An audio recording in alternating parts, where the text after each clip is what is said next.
Nah, ini ada pertanyaan nih dari teman-teman juga. Ya. Misalnya nih, Bang, ada yang berkontak langsung dengan pasien TBC gitu. Itu perlu itu perlu. Putus-putus. Maaf, ulangi lagi, baby. Suaranya putus-putus tadi. Oke, ulang. Ya, oke. Kan kalau misalnya ada yang kontak langsung nih sama terduga TBC, bukan terduga, maksudnya ya sama yang Pasiennya emang ya. terinfeksi TBC gitu kan, pasiennya, itu perlu dikarantina juga nggak kayak COVID? Enggak ada karantina sih. Enggak perlu Nggak ada ya? karantina. Jadi walaupun dia kontak, tapi tadi dia kan ada 3 syarat rujukan orang TBC. Jadi misalkan dia kontak ataupun misalnya sahabat ya teman kerja gitu, dia kontak tapi dia selalu pakai masker, jaga jarak itu kan. Terus dia nggak kena batuk selama kontak sama pasien tersebut, dia nggak ada batuk. Terus dia nggak ada gangguan demam, sesak napas. Kemudian faktor risikonya misalkan eh, yang berhubungan itu dia cuma merokok aja kan, dia cuma merokok aja tapi dia nggak ada demam terus nggak ada batuk, itu nggak masalah. Oh gitu, tapi jadi selain. tapi sekarang itu biasanya khusus untuk kontak serumah ya, kontak orang yang kontak serumah dengan pasien TBC itu kalau dari Dinas Kesehatan Kota Tanjung Pinang biasanya itu disarankan untuk melakukan pemeriksaan semua, ada atau tidaknya gejala itu. Oh gitu. Nah, ada pertanyaan sambungan nih, Pak. Ya. Terus misalnya ada keluarga yang terinfeksi TBC, terus anggota keluarganya yang lain harus membatasi berinteraksi sama dia atau gimana? Hmm, ya, di rumah harus pakai masker, Oh, tapi tetap serumah itu nggak masalah, Bang? nggak masalah, harus pakai masker, kemudian jaga jarak sih intinya. Kalau misalnya kita makan pakai sendok yang habis dia pakai itu gimana? Tergantung dulu kalau kondisi rumahnya dia lembab, misalkan nggak ada sirkulasi udara yang masuk, gitu kan itu kuman TBC itu kan dia bertahan di udara yang lembab gitu kan. Jadi misalkan kalau udara di rumahnya gelap, lembab, terus misalkan pasien TB-nya itu batuk gitu kan, itu otomatis nanti bakterinya itu bakal lama nempel, misalkan nempel di kasur, nempel di mana itu bakal bertahan lama dan itu juga bisa menularkan, tapi kemungkinannya kecil. Gitu. Kecuali Oh kalau gitu. kontak di rumahnya itu sirkulasi udara keluar masuknya itu ada, ventilasinya tetap terbuka, pintunya juga tetap terbuka, udara masuk itu selalu ada, itu bakterinya itu bakal mati. Oh, jadi intinya kelembapan di rumah tuh Ya, berpengaruh. berpengaruh. Makanya selalu, Uh-uh. jadi makanya harus selalu ada sirkulasi Ya. udara. Gitu. Oke, nah terus juga berarti kan kalau untuk jadi PMO tadi kayak yang Bang Lagi bilang, nggak Uh-uh. semua orang bisa jadi PMO kan? Ya. Nah, ada nggak syarat untuk jadi PMO selain kader? Ada tadi yang udah saya sampaikan tadi, syarat jadi PMO itu ya dia harus diedukasi dulu biasanya ya. PMO itu akan diedukasi oleh petugas kesehatan, puskesmas itu terkait tentang TBC, informasi TBC, tentang cara pengobatan, tentang obat-obatannya gitu. Jadi nggak apa tuh, nggak langsung ada pasien terus kita tiba-tiba bisa jadi PMO, nggak seperti itu. Biasanya ada edukasi dulu dari petugas kesehatan. Karena kan Nah PMO ini kalau kan dia akan mendampingi selama 6 bulan kan, mendampingi hmm, pasien itu pengobatan. Nah dia juga nah harus kalau tahu dari nanti efek samping dan lain-lain gitu. ya, Ya, oke. Dari eh, program TB di BKBI sendiri tuh ada nggak sih Bang, kayak pelatihan untuk edukasi orang-orang yang bisa jadi PMO gitu? Ada nggak selama ini? ada. Dulu di program sebelumnya ya di tahun 2016-2017 itu kita selalu ada tiap bulan namanya pelatihan PMO. Jadi setiap ada pasien baru tiap bulan misalkan ditemukan 20 pasien nih tiap bulan. Satu bulannya ada 20 kasus baru pasien positif. Nah, 20 kasus baru ini kan otomatis nanti PMO-nya ini kan belum tahu apa-apa kan tentang TBC. Nah, itu nanti akan dilatih dulu oleh tim SSR-nya dulu. Kalau dulu ada, cuman untuk di program sekarang kita nggak ada pelatihan untuk PMO. Oke.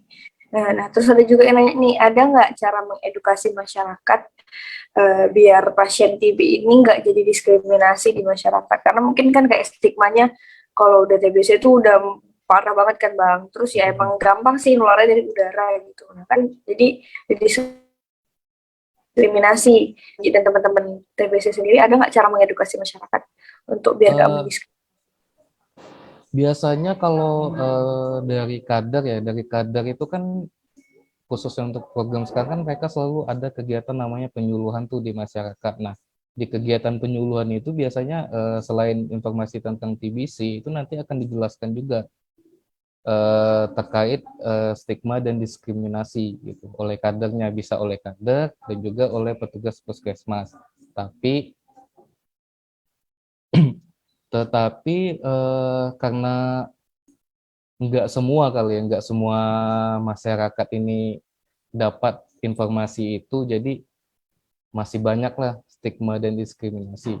Cuman kalau untuk sekarang ini di 7 puskesmas di wilayah 4 kecamatan di Kota Tanjung Pinang itu selalu baik kader atau petugas dia selalu melakukan penyuluhan terkait informasi TB, termasuk stigma dan diskriminasi itu. Karena banyak yang beranggapan kalau TBC ini kan penyakit lama kan, udah lama banget gitu. Jadi banyak yang bilang penyakit kutukan, tertularnya gampang. Nah, itu tuh peran peran kader nanti untuk memberikan informasi itu. Karena memang TB bahaya kalau tidak diobati. Itu aja sih. Putus-putus ya. Nah, iya nggak putus-putus Bang. Waduh. Tapi pas di akhir doang sih. Pas yang terakhir tuh Baby dengar kalau misalnya emang kader selalu ini kan Ya.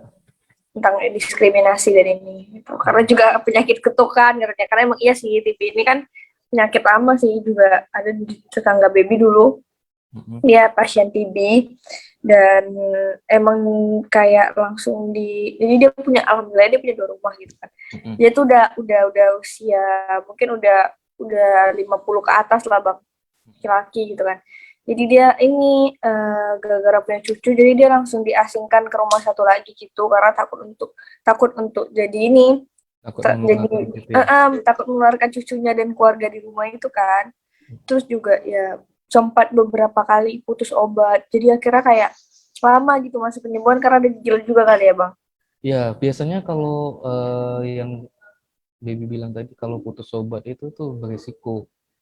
Kan pengobatan TB kan 6 bulan nih. Biasanya dia selama 6 bulan ini dia obatnya nggak boleh putus.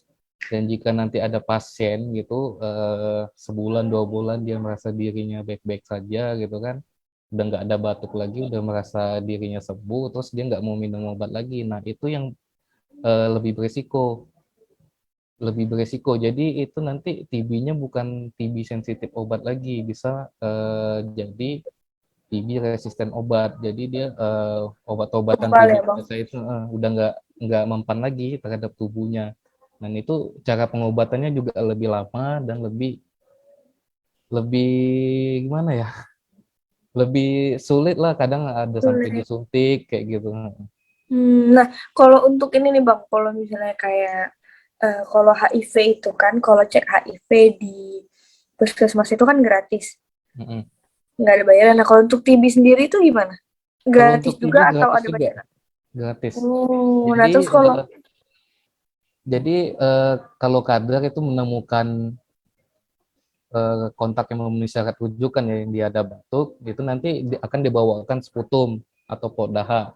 Nah itu nanti kontak tersebut tinggal buang dahaknya itu di sputum, itu nanti akan diantar oleh kader pelayanan, jadi nggak dipungut biaya, gratis itu untuk pengobatan, untuk pemeriksaan maksudnya. Oke, terus juga setelah kan setelah dia positif nih TBC nih, dia terinfeksi. Untuk biaya obatnya sendiri itu ada biaya juga nggak bang? Atau gratis juga? Setahu saya di Pinang ini gratis untuk pengobatan TBC. Kalau Oh, dia gitu. Jadi, didampingin petugas ya, kalau dia di klinik swasta itu beda lagi. oh ya Kalau pokoknya kalau di puskesmas dan negeri itu gratis gratis gitu. ya bang. Ya. Jadi mungkin untuk pesan tuh mungkin teman-teman kan kadang banyak bang yang nggak mau cek atau Hmm. gimana karena takut kan, takut ada biaya dan mungkin ya mereka takut lagi tuh nggak biayanya mahal gitu. Dan mungkin nih jadi bisa pesan juga untuk teman-teman kalau ternyata cek TBC dan kalau kalian positif pun pengobatannya gratis ya bang. Ya, selama 6 bulan sampai sembuh lah. Gitu. Ini tadi juga ada yang nanya lagi nih.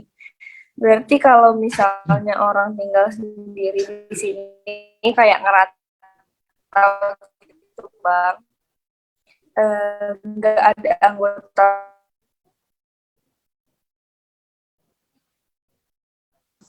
Suaranya hilang. Oh hilang, ulang Suaranya ya, hilang. ulang. Ya. Oke ulang. Berarti kalau misalnya ada orang tinggal sendiri kayak ngerantau nih, gitu kan, sendiri nih misalnya di Pinang gitu, nggak ada anggota keluarga. Berarti yang ngawasin dia itu dari orang puskesmas atau dibiarin aja gitu? Nanti biasanya itu petugas biasanya, kalau enggak nanti dia akan dialihkan ke kadar wilayah pasien tersebut. Biasanya nanti kadar yang akan secara sukarela untuk menjadi PMO. Gitu. Oh gitu. Jadi tenang aja bakal pasti di ini ya bang. Biasa dari Ya, orang puskesmas. kecuali dia mau taat berobat gitu lah. Dia sadar bahwa dirinya itu terinfeksi kuman TBC. Oh, Jadi untuk sekarang pun kadar gitu. itu dia nggak hanya Jadi mendampingin ya, tapi dia juga akan jangan takut lagi. suaranya mantul. Oke, Oh ya, nggak mantap. suaranya. Jelas kok jelas. Jelas ya. Jadi saya lanjut. Jadi untuk di program TB sekarang ini, jadi kadar itu tidak hanya mendampingin ya, tapi kadar juga sekarang itu udah diberi support untuk mengambil dan mengantarkan obat langsung ke pasien tersebut. Gitu. Oh gitu. Jadi intinya ya emang pasti ini ya bang. Inilah jangan takut lah gitu kalau misalnya kalian Ya. mau ini. Nah mungkin bang Anji nih terakhir nih bang. Ada Mm-mm. nggak pesan-pesan untuk teman-teman yang mungkin udah terinfeksi TBC atau juga yang mungkin mereka ngerasa kayaknya eh, batuk terus nih misalnya kan, tapi mau cek tuh takut gitu. Ada nggak Oke. pesan bang? Jadi lebih bagus kita tahu lebih dini daripada nanti kita mengobati apa tuh tahunya lebih lama gitu ya. Jadi cukup kesadaran diri dari masyarakat bahwa dia batuk lebih dari 2 minggu, batuk berdahak dan tidak berdahak itu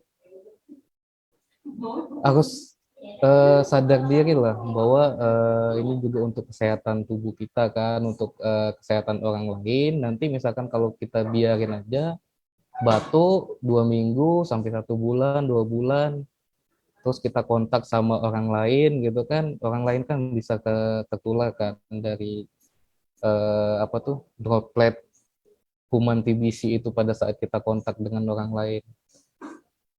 Itu aja sih. Oke, berarti emang tenang aja gitu emang jangan Ya, khawatir. perlu kesadaran diri lah. Iya, dan kalau misalnya kalian makin lama untuk makin takut dan makin lama untuk periksa kan nanti jadinya orang lain juga jadi ikut terinfeksi ya bang kalau kalian Ya, kayak pas gitu. jadi kalau Oke, merasa dirinya batuk lebih dari 2 minggu terus nggak sembuh-sembuh, itu periksakanlah pelayanan. Kalau misalkan malu ataupun takut dicap ini ya, datang ke puskesmas itu nanti bisa ngubungin saya, nanti saya akan kembalikan ke kader wilayah kontak tersebut yang mau periksa. Jadi nanti metodenya jemput bola, kader nanti akan memberikan podahak kepada kontak itu dan kemudian nanti diantar ke puskesmas. Jadi cukup di rumah aja kalau emang takut datang ke puskesmas. Gitu. Ya, gitu. Jadi intinya semua tuh udah ada dipermudah Iya. sebenarnya Bang ya. Nah, Dengan adanya PKBI kayak kalau di program baby kan respon kayak teman-teman yang mungkin mau ke psikolog tapi iya takut nih ada benar. biaya juga. Sekarang Benar. PKBI nyediain layanan gratis. Terus juga Iya, HIV juga gratis iya, kan. Kayak iya. gitu. Jadi intinya sekarang tuh udah dipermudah jadi untuk teman-teman jangan takut kayak gitu. Oke, Bang Anggi makasih ya udah mau diajak ngobrol-ngobrol tentang Ika di Sama-sama. siang hari ini. Bulan depan mungkin Oke. kita bisa lagi ya, Bang. Boleh diatur aja. Oke. Kita bahas yang lain lagi nanti Ya, di Ika, di Ika di streaming selanjutnya. Oke, ya, Bang Anggi. Makasih juga tuh ya, teman-teman udah nonton. sama-sama. Bye.